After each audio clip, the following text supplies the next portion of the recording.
오늘은 비판은 오답이다라는 제목을 가지고 마태복음 7장 1절부터 5절까지 말씀을 좀 살펴봤으면 좋겠습니다.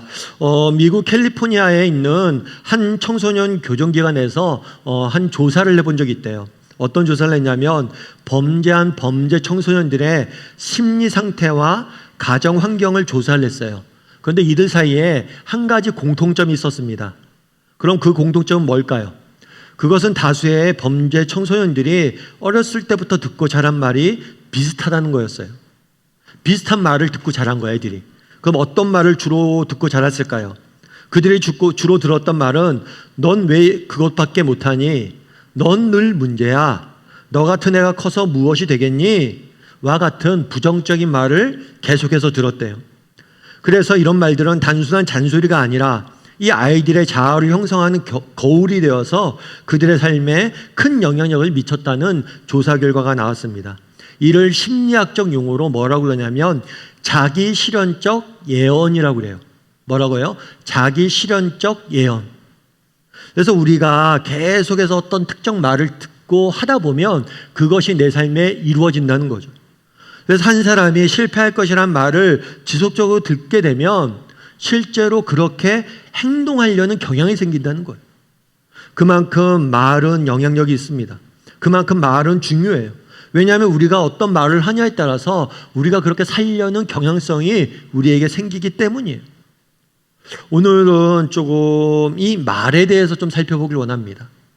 특별히 비판에 대해서 좀 살펴보길 원해요. 비판의 문제점은 무엇인지, 어떻게 하면 비판으로부터 자유로울 수 있을지에 대해서, 특별히 우리가 말을 통해서 어떻게 사람을 세울 수 있을지에 대해서 함께 살펴보고 또 우리의 언어 습관을 좀 돌아보는 시간이 되었으면 좋겠습니다. 먼저 오늘 본문의 1절과 2절 말씀을 다시 한번 읽어보면 좋을 것 같아요. 같이 한번 읽어볼까요? 비판을 받지 아니하려거든 비판하지 말라. 너희가 비판하는 그 비판으로 너희가 비판을 받을 것이요 너희가 헤아리는 그 헤아림으로 너희가 헤아림을 받을 것이니라.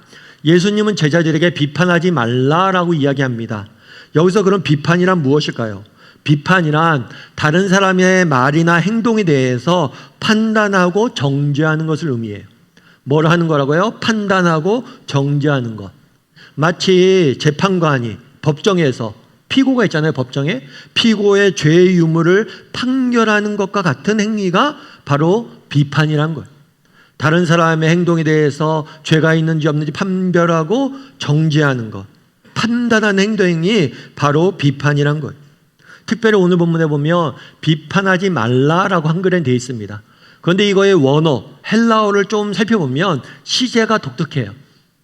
뭐가 독특하냐면 비판하지 말라는 게 단회성 행동을 하지 말라는 의미가 아니에요. 이 비판하지 말라는 시제는 단회성 행동이 아니라 지속적 행위를 나타내는 말이에요. 즉 습관적으로 비판하는 것을, 또 비판을 즐기는 것을 금지한 거예요. 한번 다른 사람에 대해서 비판했다고 금지한 게 아니에요. 지속적으로 다른 사람에게 대해서 비판하는 것을 금지한 거예요.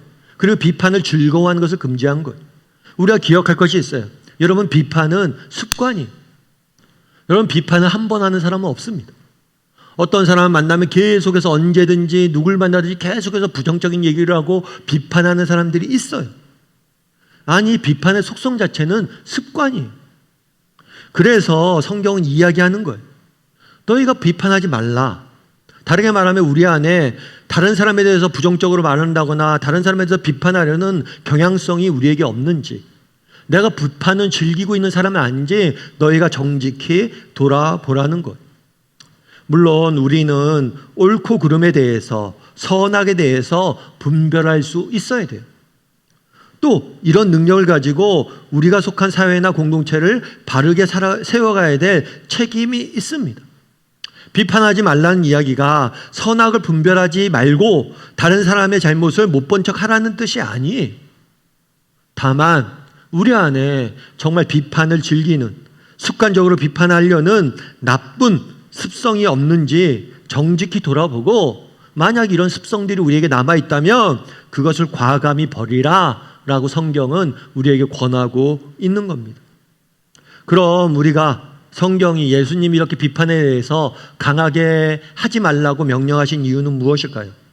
비판하지 말아야 될 이유는 무엇일까요? 무엇보다도 우리가 다른 사람에게 했던 그 비판으로 동일하게 비판받게 될 것이기 때문이에요. 오늘 본문에서 예수님께서는 너희가 비판받지 않으려면 비판하지 말라고 이야기합니다. 너희가 다른 누군가를 비판하면 그 비판으로, 동일한 기준으로, 동일한 잣대로, 동일한 내용으로 너희 역시 비판받을 것이라고 이야기하세요. 그렇기 때문에 너희가 비판하지 말라는 거예요. 왜요? 너희가 동일한 기준으로 비판받을 것이기 때문이에요. 특별히 2절에 보면 비판과 헤아림을 동일시하게 쓰고 있습니다. 그리고 헤아림이란 단어가 등장을 해요. 그런데 이 단어는 굉장히 재미있는 단어예요. 이 헤아리다라는 단어는 원어의 의미를 살펴보면 어떤 의미냐면 저울에 달거나 측정하는 것. 저울을 가지고 무게를 재거나 측정하는 것을 헤아리다라고 표현을 해요. 간단히 생각하면 여러분 양팔 저울을 생각해 보면 됩니다. 여러분 양팔 저울이 있습니다. 양팔 저울은 어떻죠? 양쪽의 무게가 똑같아야지 균형을 유지해요. 조금이라도 한쪽이 무거우면 이렇게 내려갑니다. 마찬가지란 거예요. 너희가 비판한 내용이 있으면 그것만큼, 그 무게만큼, 그 기준만큼, 그 양만큼, 그 내용만큼 동일하게 뭐 할 거란 거예요? 너희가 비판받을 거라는 거예요. 그래서 양팔 저울로 비교하신 거예요.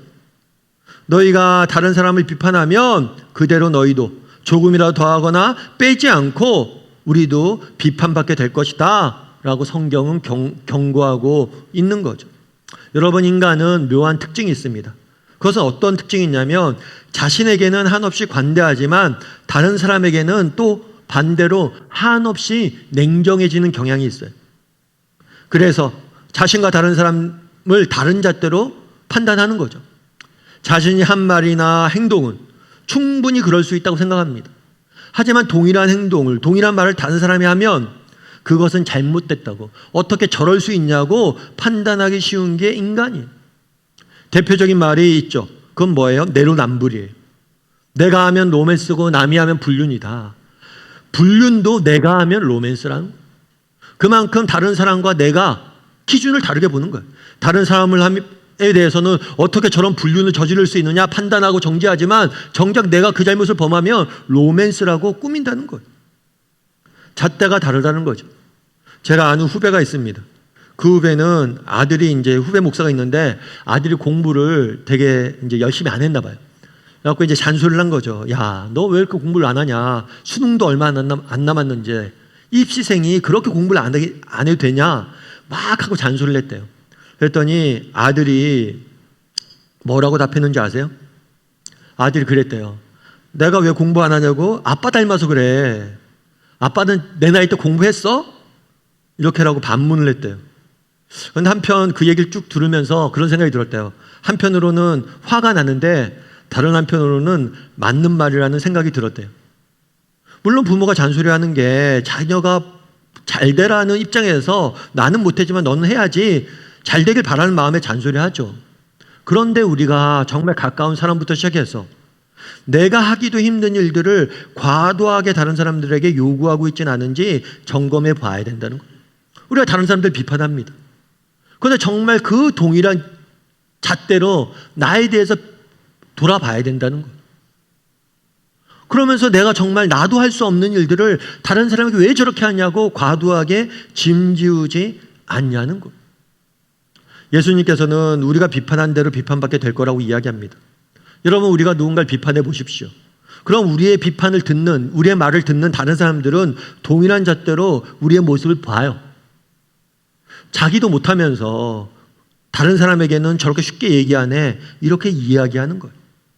뿐만 아니라 우리는 언젠가 하나님 나라에 가게 될 거예요. 하나님 앞에 서게 될 거예요.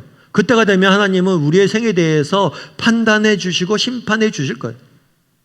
그때 하나님이 우리 생을 판단하는 기준이 무엇이냐는 거예요. 그것은 우리가 다른 사람에게 했던 그 말, 그 비판을 가지고 어떻게 사람이 저렇게 살 수 있어? 어떻게 믿는 사람이 저럴 수가 있어? 어떻게 예수 믿으면서 저럴 수 있어? 라고 했던 그 말을 가지고 우리를 평가할 거라는 거예요. 여러분, 이 사실이 얼마나 두려운 일인지 알아야 돼요. 여러분, 우리가 누군가를 비판이 필요할 때 비판할 수 있어야 됩니다. 그런데 누군가를 비판할 때 조심해야 될 게 있어요. 양팔 저울을 기억해야 돼요. 먼저 그 기준으로, 그 잣대로 내 자신을 먼저 성찰해 봐야 돼요. 그런 다음에 정말 다른 사람을 비판할 수 있어야 돼요. 정말 우리가 다른 사람에게 너무 무거운 짐들을 지우고 다른 사람이 너무 과도하게 우리가 정말 비판하지 않는지 정직히 돌아봐요. 그 당시 유대인들이 그랬어요. 유대의 종교 지도자들이 그랬어요. 자신들도 할 수 없는, 지킬 수 없는 율법들을 백성들에 강요하고 그들을 정죄하고 그들을 판단했어요. 그러지 말라는 것. 여러분, 성경은 이야기합니다. 정말 우리가 다른 사람을 비판하면 그 비판 그대로 비판받을 것이다. 이 사실이 얼마나 무서운지 알고 정말 우리 자신의 모습을 늘 성찰할 줄 아는 저나 여러분이 되기를 주님의 이름으로 소원합니다. 우리 옆 사람에게 이렇게 인사했으면 좋겠습니다. 양팔 저울을 기억합시다. 한 번 더 인사할까요? 자신을 성찰해 봅시다. 비판하기 전에 자신을 성찰할 수 있어야 됩니다. 두 번째로 비판하지 말라는 이유가 있어요. 우리 3절부터 4절까지 말씀을 같이 한번 읽어볼까요? 같이 읽도록 하겠습니다. 어찌하여 형제의 눈 속에 있는 티는 보고 내 눈 속에 있는 들보는 깨닫지 못하느냐? 보라, 내 눈 속에 들보가 있는데 어찌하여 형제에게 말하기를 나로 내 눈 속에 있는 티를 빼게 하라 하겠느냐? 오늘 본문에 보면 티라는 이야기가 등장을 해요. 이 티는 아주 작은 나무 조각이나 지푸라기, 그거의 부스러기예요. 지푸라기 되게 얇잖아요. 길고 그게 부서지면 그 작은 것, 그것을 뜻한 단어예요. 그리고 들보라는 단어가 있는데 이 단어는 건축을 할 때 지붕을 지탱해 주게 하는 기둥이에요. 커다란 기둥. 그래서 티는 아주 작은 것의 대명사고 들보는 아주 큰 곳의 대명사예요. 그래서 이게 무슨 얘기냐면 다른 사람의 작은 실수는 그렇게 잘 보면서 어떻게 너의 큰 잘못은 보지 못하느냐라고 이야기하는 거죠. 앞서 나눈 것처럼 우리가 기준이 다르다는 거예요. 그런데 이 말씀에서 우리가 또 한 가지 알 수 있는 게 있어요. 그건 뭐냐면 우리는 불완전한 존재라는 거예요. 우리가 다른 사람이 잘못해서 판단했을 때 그 판단이 한다는 건 뭐예요? 내가 재판관이 돼서 옳고 그름을 판단하는 거예요. 그런데 내가 판단한 옳고 그름이 내 생각이나 판단이 잘못될 수 있음을 저희가 알아야 돼요. 우리가 누군가를 비판할 때 비판의 기준이 있잖아요. 내가 판단을 하는 거잖아요. 그런데 나의 판단이 잘못될 수 있음을 기억해야 돼요. 왜요? 우리 모두는 불완전한 존재이기 때문이에요. 제가 아는 권사님이 있습니다. 그 권사님이 아들이 꽤 공부를 잘했나 봐요. 그래서 아들에게 내신 법대를 가길 원했어요. 그런데 아들이 법대를 가는 걸 자기는 법대를 안 가겠다고 그랬대요. 야, 너 공부도 잘하는데 법대 가지 그러냐? 계속 몇 번 얘기해도 안 가겠대요. 그래서 왜 그러냐? 이유를 물었어요. 그랬더니 그 아들이 그런 얘기를 했대요.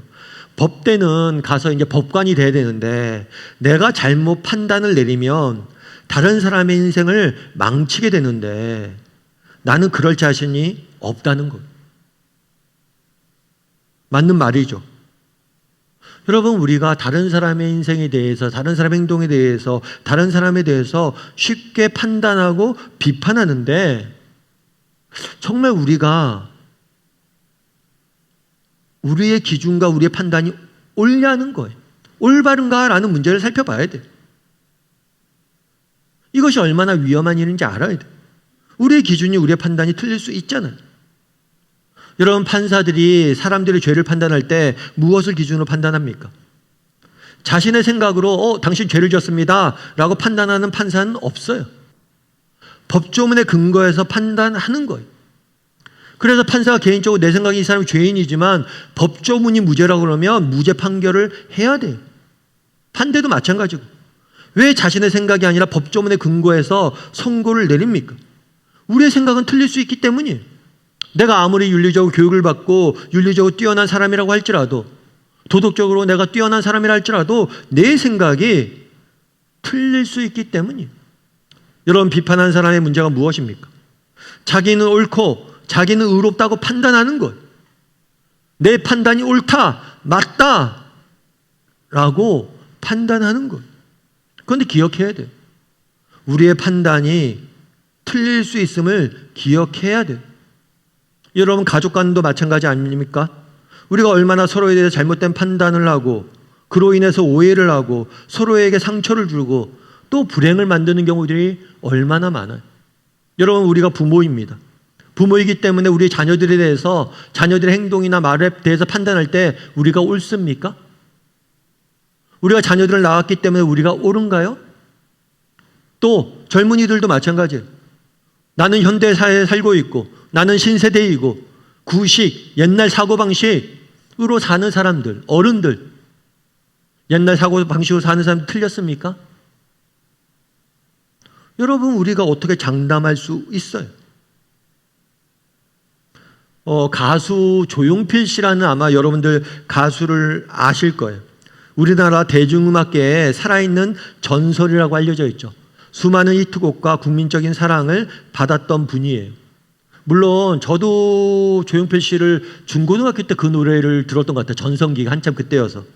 요즘 젊은이들은 모를 수도 있겠죠. 그런데 한때 우리나라의 가장 유명한 가수였어요. 그런데 이 사람이 수많은 히트곡을 내고 전국민적인 인기를 끌었는데, 이 조용필 씨는 가족 안에 깊은 갈등의 시간을 오랫동안 보냈던 적이 있다고 고백을 한번 하더라고요. 그건 무슨 갈등이냐? 이 조용필 씨가 어렸을 때 음악에 대해서 남다른 열정이 컸어요. 그래서 나는 음악을 하고 싶다. 나는 음악을 해야 돼. 이런 생각으로 고등학교를 중퇴를 했어요.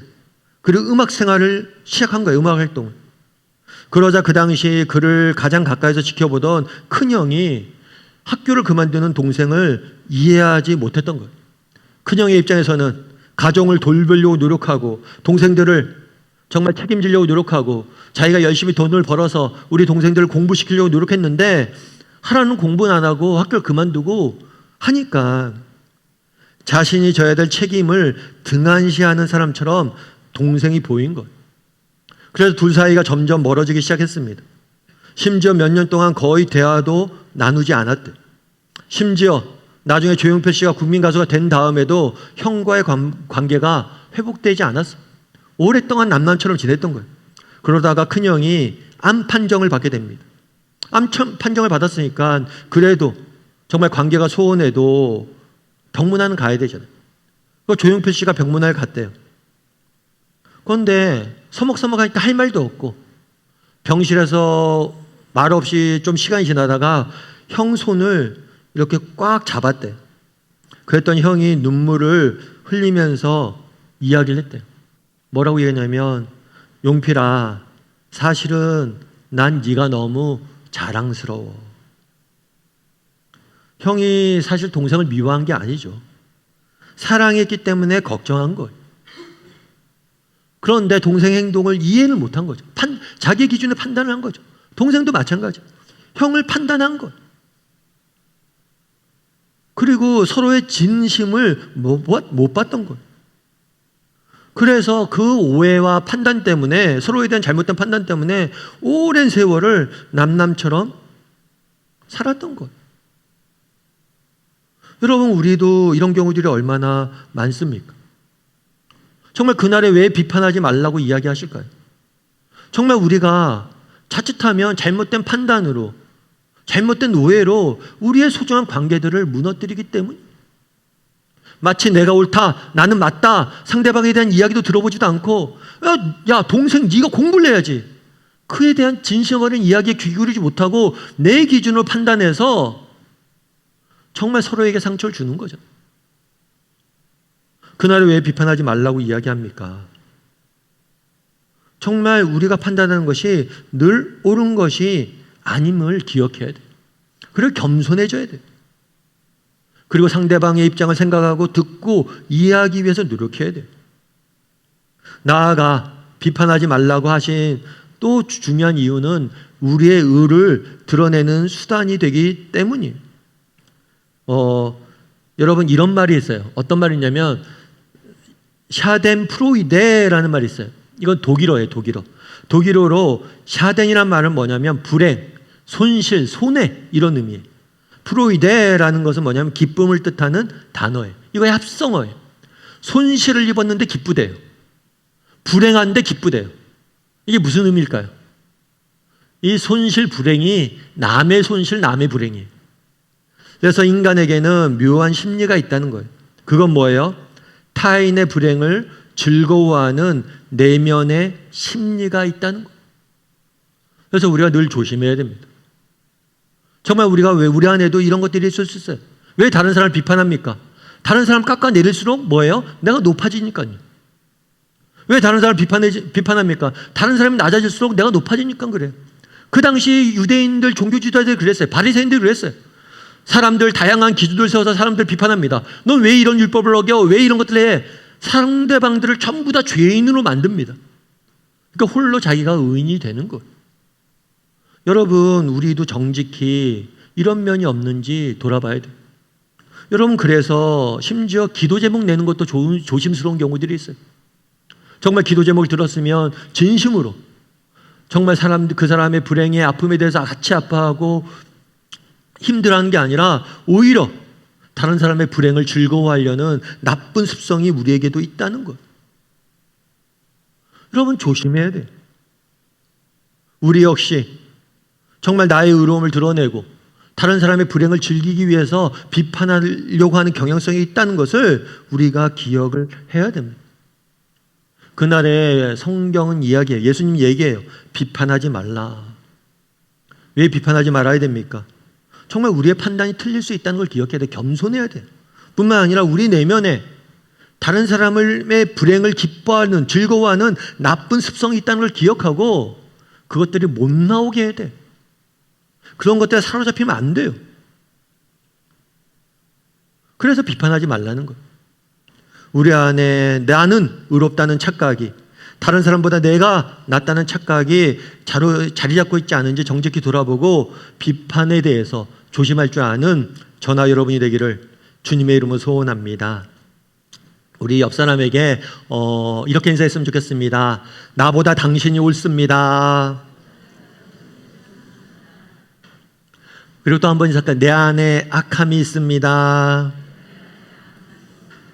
우리가 분명히 우리 안에 이런 것들이 존재함을 기억하고 고칠 수 있어야 돼요. 그런데 우리가 비판하지 말아야 될 가장 중요한 이유가 있어요. 그건 뭐냐면 에베소서 4장 29절 말씀을 같이 한번 읽어보면 좋을 것 같아요. 같이 읽도록 하겠습니다. 무릇 더러운 말은 너의 입 밖에도 내지 말고 오직 덕을 세우는데 선한 말을 하여 듣는 자들에게 은혜를 끼치게 하라. 여러분, 하나님께서는 우리에게 입을 주셨습니다. 서론에서 이야기했던 것처럼 우리의 말은 능력이 있어요. 여러분, 우리의 말은 사람을 살리기도 하고 죽이기도 해요. 그래서 우리가 무엇보다도 우리가 받은 가장 중요한 자원은, 능력은 우리의 말이. 왜냐하면 우리의 말은 사람을 살리기도 하고 죽이기도 하기 때문에. 그래서 바울은 에베소 교인들에게 이야기합니다. 뭐라고 얘기하냐면 무릇 더러운 말은 너의 입 밖에도 내지 말라. 여기서 더러운 말은 욕설, 비속어만을 의미하지 않아요. 거짓말이나 험담이나 뒷담화나 조롱이나 불평이나 이런 잘못된 언어 습관을 모두 포함한 거예요. 그래서 너희가 거짓말, 험담, 뒷담화, 조롱, 불평 이런 것들을 말하지 말라는 거예요. 반대로 뭘 하라고 이야기를 해요? 오직 덕을 세우는 말을 하라고 그래요. 덕을 세우는 말이란 무엇이냐?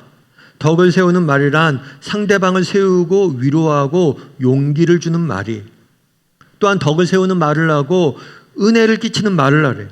은혜를 끼치는 말은 뭐냐? 하나님의 마음을 전하는 말이, 하나님의 마음을 품고 하나님이 전하는 말씀을 하라는 거예요. 여러분, 우리는 하나님에게 말이라는 자원을 받았습니다. 우리에겐 책임이 있어요. 우리가 했던 말들은 언젠가 우리 자신의 삶을 돌아보는 기준이 돼요. 그만큼 이 말이라는 건 중요한 거예요. 그럼 이 말로 우리가 무엇을 해야 될 것이냐? 사람을 죽이기보다는 뭘 해야 돼요? 살리는 말을 할 수 있어야 된다는 거예요. 그런 점에서 한번 돌아보았으면 좋겠어요. 나는 사람을 죽이는 말을 많이 하는 사람인지 살리는 말을 많이 하는 사람인지. 절망스러운 이야기를 많이 하는 사람인지 소망이 주는 말을 많이 하는 사람인지 부정적 언어를 많이 뱉어내는 사람인지 긍정적 언어를 많이 뱉어내는 사람인지 무엇보다도 우리의 말로 덕을 세우고 은혜를 끼칠 줄 아는 그런 말을 하는 사람이 되었으면 좋겠어요. 여러분 마틴 루터 킹 목사님을 아마 아실 거예요. 마틴 루터 킹 목사님은 미국에서 인종차별 철폐운동을 전개했던 분이세요. 그래서 흑인을 차별하는 제도에 대해서 정책에 대해서 저항하고 반대하고 특별히 이분은 대중연설가로 알려져 있었어요.